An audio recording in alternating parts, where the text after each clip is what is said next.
Hey, what's up YouTube? Welcome back to my channel. And today, I will be unboxing a custom keycap from TOKEYS.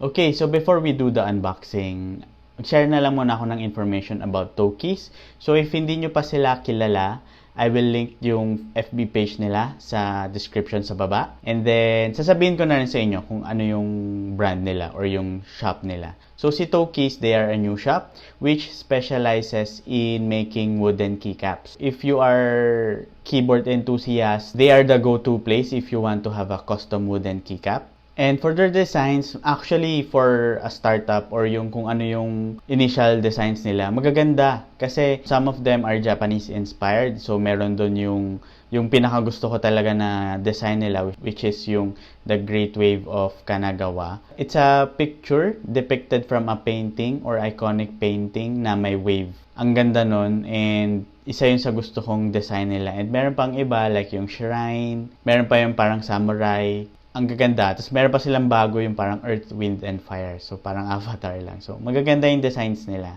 And apart from those designs na meron silang pre-design, they accept also custom designs. So ako, yun yung ginawa ko. Sinend ko yung logo natin. Parang yung iron meets wood na wrist-rest. Sinend ko yung logo na yun. And yun yung ginawa nila na keycap for me. Share ko na lang din yung information about the profiles na pwede or kung ano yung, kung saan compatible yung keycaps na ginagawa nila. So, the Cherry MX, the Kale Box, TTC Gold Pink, Gaterons, and the Kales. So, ang familiar lang ako with Cherry MX and Gaterons. So, yung gamit ko na Keychron K6, it is using Gateron Red. So, compatible siya. Link ko na lang din sa baba yung mismong link kung ano yung mga compatible para aware kayo na compatible yung keyboard nyo bago kayo umorder. Okay, so ito na yung package. Dumating siya ng naka-bubble wrap. So, let's do the unboxing. Okay, so mukha naman siyang Manila paper. So, yun lang yung cover niya.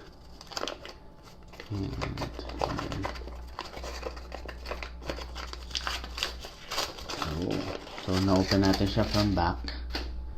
And then, so ito na siya. Wow. So, TOKEYS and my logo, collaboration. So, binurn din nila dito. And, let's open what's inside. Yon. So here it is, guys. It's the custom keycap from TOKEYS with my logo on it. So yeah, ang ganda niya. Okay, let's try to remove. Okay, so pag ni-remove mo, kasama yung parang cloth na kung saan siya nakapatong.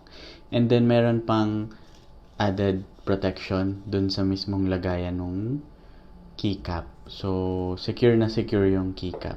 And then, ayan, kinut out lang nila. So, here it is, guys.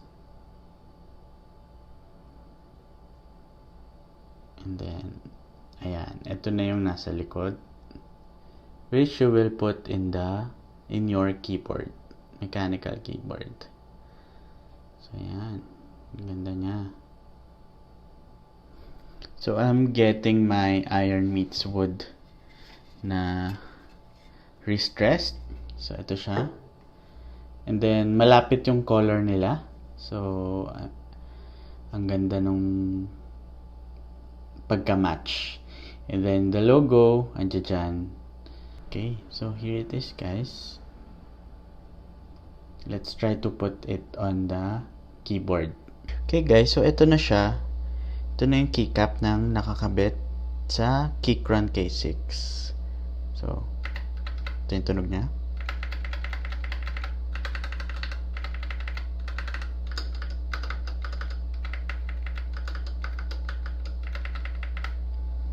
So, wala siyang masyadong difference in terms of sound. Ayan.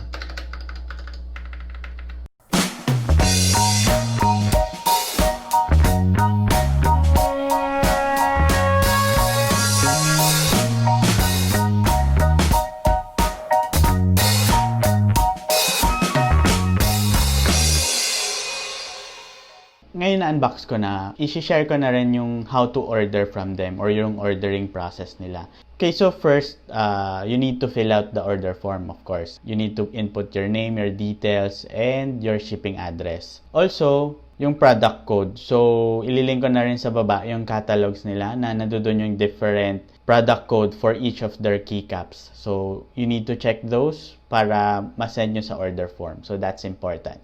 Next step is yung payment methods nila. So, they accept BDO, BPI, GCash, and once na nabayad nyo na, you need to inform them and send them the confirmation na you are fully paid para ma-check nila on their end. Then, lastly, shipping. So, they will inform you once your product is ready for delivery. They can arrange for Lalamove, Grab, JNT Express, and of course, the fees are care of the buyers.